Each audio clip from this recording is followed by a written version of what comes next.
CPI ఎమ్మెల్సీగా ఈరోజు ప్రమాణ స్వీకారం చేయడం జరిగింది. ఎమ్మెల్సీగా కాంగ్రెస్ పార్టీ మద్దతుతోని సిపిఐ అభ్యర్థిగా ఈరోజు ఈ ఎమ్మెల్సీగా ఎన్నిక కావడం జరిగింది.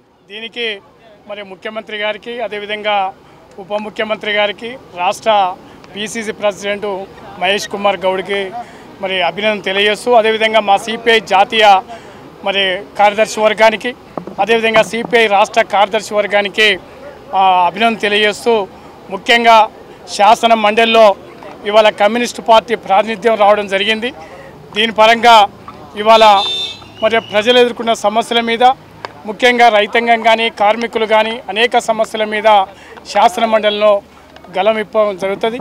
అదేవిధంగా మరి ముఖ్యంగా ప్రజలు మరి నిరుద్యోగ సమస్య కానీ, అదేవిధంగా అనేక సమస్యల మీద మరి పీడిత ప్రజల పక్షాన మరి కార్మిక వర్గం పట్ల కష్టజీవుల పక్షంగా నిలబడి మరి కమ్యూనిస్టు విలువలతోనే మరి పార్టీ ఉద్యమం కోసం, ప్రజా సమస్యల పరిష్కారం కోసం మరి శాసన మండలిలో మాట్లాడడం జరుగుతుంది. ముఖ్యంగా చాలా రోజుల తర్వాత శాసన మండలికి ఒక కమ్యూనిస్టు పార్టీగా ప్రాతినిధ్యం రావడం చాలా సంతోషకర విషయం.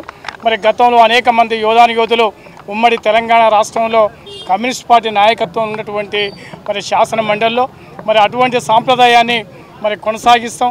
ముఖ్యంగా మరి దేశంలో కానీ, రాష్ట్రంలో కానీ అనేక సమస్యల మీద మరి శాసన మండలిలో మాట్లాడడం జరుగుతుంది.